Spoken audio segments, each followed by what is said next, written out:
Hey, it's your buddy AJ from the Y-Files. And Hecklefish. Right, and Hecklefish. We just wanted to tell you that if you want to start a podcast, Spotify makes it easy. It'd have to be easy for humans to understand it. Will you stop that? I'm just saying. Spotify for podcasters lets you record and edit podcasts from your computer. I don't have a computer. Do you have a phone? Of course I have a phone. I'm not a savage. Well, with Spotify, you can record podcasts from your phone, too. Spotify makes it easy to distribute your podcast to every platform, and you can even earn money. I do need money. What do you need money for? You kidding? I'm getting killed on Guppy support payments. These 3 ex-wives are expensive. What, you don't want to support your kids? What are you, my wife's lawyer now? Never mind. And I don't know if you noticed, but all Y-Files episodes are video, too. And there's a ton of other features, but we can't be here all day. Will you settle down? I need you to hurry up with this stupid commercial. I got a packed calendar today. I'm sorry about him. Anyway, check out Spotify for podcasters. It's free, no catch, and you could start today. Are we done? We're done, but you need to check your attitude. Excuse me, but I don't have all day to sit here and talk about Spotify. Look, this would go a lot faster if you would just let me get through it without... After 6 long years of fighting, the Allies finally defeated the German war machine in 1945. In July of that year, the leaders of the Allies, Roosevelt, Churchill, and Stalin, met at the Potsdam Conference to decide what would become of Germany and how to divide the spoils of war. Now, publicly, the Allied leaders were friendly and respectful, but privately, it was a different story. When the cameras were off, there was anger, mistrust, and hours of arguing. Stalin felt that Churchill was weak and deceitful, and Roosevelt threw a fit when he heard Stalin's demands for war reparations. Now, even though the Soviet Union and the United States were allies, they weren't friends. The Potsdam Conference marked the end of the last war, but it was the beginning of a new one.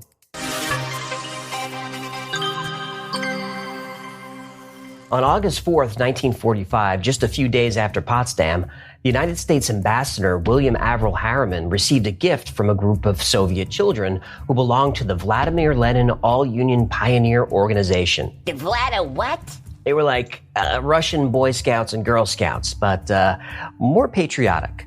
Я Михеева Ира, я Гераськин Вадим, я Горская Наталья, вступаю в ряды Всесоюзной пионерской организации имени Владимира Ильича Ленина. Юные пионеры, к борьбе за дело Коммунистической партии Советского Союза будьте готовы. Всегда готовы! Whoa. Yeah.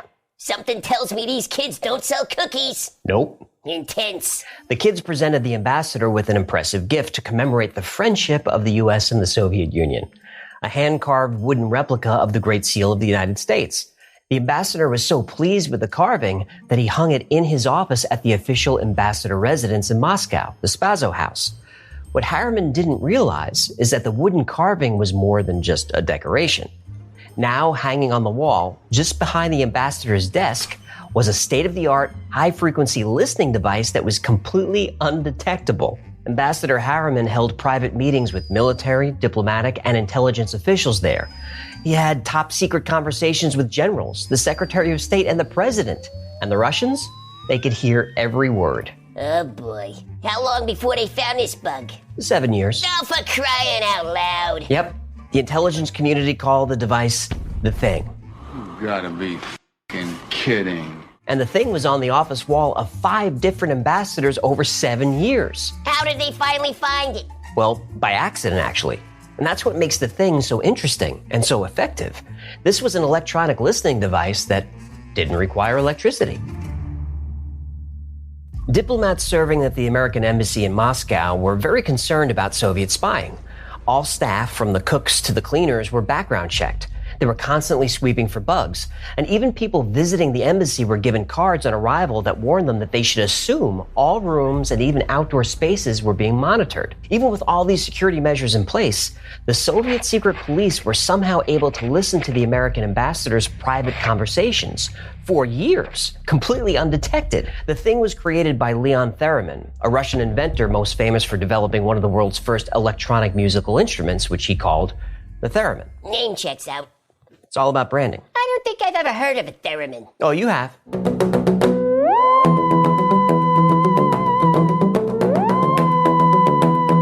Yeah, okay, I know that one. Bring back David Tennant! Sorry, I get emotional about Doctor Who. I understand. In the 1920s, Theremin was touring the world showing off his invention. He even performed with the New York Philharmonic and at Carnegie Hall. Now, eventually, he set up a lab in New York and developed one of the first metal detectors for Alcatraz prison.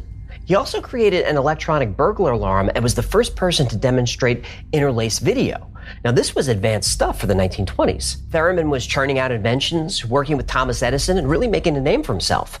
But in 1938, he suddenly disappeared. When Leon Theremin suddenly and mysteriously disappeared from New York in 1938, it was reported that he was executed. But eyewitnesses said that they saw him talking to several tough-talking Russians who, encouraged him to return to the Soviet Union. Did he go back?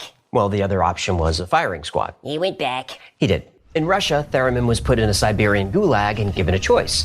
He could work a gold mine, breaking big rocks into smaller ones, or he could work at a Sharashka, which is a secret lab for detained scientists and engineers. He chose the lab?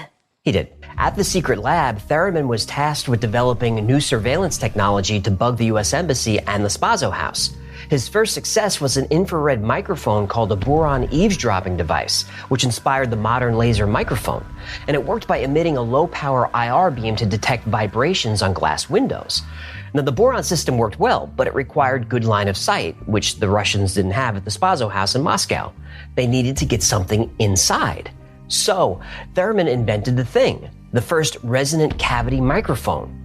The thing was light, hollow, and it was made of wood, so it would vibrate when sound passed into it. Now, this is a lot like how a guitar body generates sound when strings vibrate. But the thing was shaped so that sound wouldn't amplify outwards like a guitar, but instead sound waves were focused on an interior membrane that acted as a microphone. And the microphone was attached to a small antenna, which could broadcast radio waves. But radios need power to broadcast. And that's why the thing is so unique. It didn't have its own power source and wasn't connected with wires. Instead, it was activated externally. The NSA calls this technique illuminating a device. And when the Russians knew an important meeting was happening at the embassy, they would park an unmarked van somewhere close by, and then using a strong radio transmitter, agents could activate the thing's antenna remotely and listen to conversations at will. Once the thing was no longer illuminated, it was completely inert. Now, this was genius, cutting edge, and highly effective. And that's why it operated for years, undetected, until... In 1951, a full 6 years after the thing was installed in the American embassy in Moscow, a British Army radio operator was randomly scanning frequencies coming from the Moscow airport. Then suddenly he heard what sounded like an American conversation. Now, as he tuned the signal, he realized he recognized one of the voices as the British air attaché.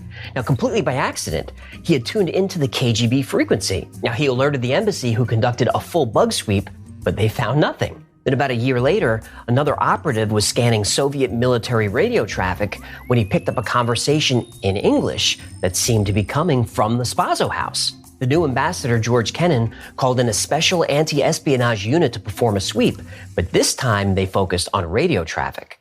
So, Kennan went to his office and pretended to dictate an important message to his secretary. The American radio techs switched on their equipment and picked up the signal almost immediately. And it was coming from something very close by. It's coming from inside the house. Exactly.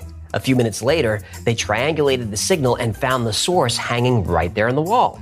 It was the thing. So you remember my name now, do you? During those 7 years, the thing gathered top secret information from some very high-level guests, including General Eisenhower, White House staff, and a dozen congressmen. A member of the Soviet team that monitored the Spaso house later said, "The thing allowed the KGB to get specific and very important information which gave us certain advantages in the prediction and performances of world politics in the difficult period of the Cold War." Now, that night, a radio technician slept with the thing under his pillow just in case the KGB tried to retrieve it.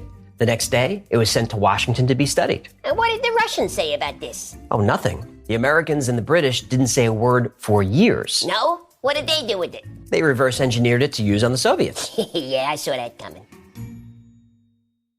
Whatever information the thing provided to the Russians, it eventually came back to bite them. In May 1960, an American U-2 spy plane was shot down over Soviet airspace. And a few weeks later, at a UN National Security Council meeting, the Soviets accused the United States of spying and drafted a resolution that would have the UN officially condemn the U.S., call the violation of Soviet airspace an aggressive act, and force American flights to stop. So for 3 days, the Soviets presented arguments attacking the U.S.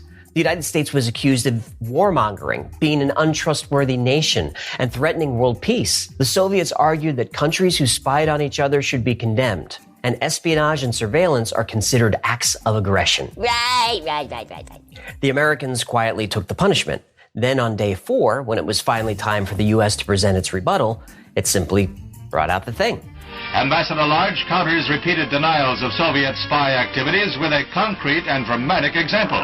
He tells how the Soviet planted a listening device in America's Moscow embassy, concealed inside a wooden carving of the Great Seal, presented as a gift by the Russians. The thing was top secret for almost 10 years, but now the entire world was shown. Spying goes both ways. Go ahead, open it up. And here is the clandestine listening device. You can see the antenna in the area, and it was right under the beak. The UN voted against the Soviet resolution 7-2. And now, thanks to a wooden carving delivered by children as a gift of peace and friendship, the Cold War was in full swing, and nuclear war seemed more likely than ever. Thank you so much for hanging out with me today. My name is AJ, that's Hecklefish. This has been the Y-Files. If you had fun or learned anything, do me a favor and like, comment, subscribe, share. All that stuff really helps with the algorithm. And until next time, be safe, be kind, and know that you are appreciated.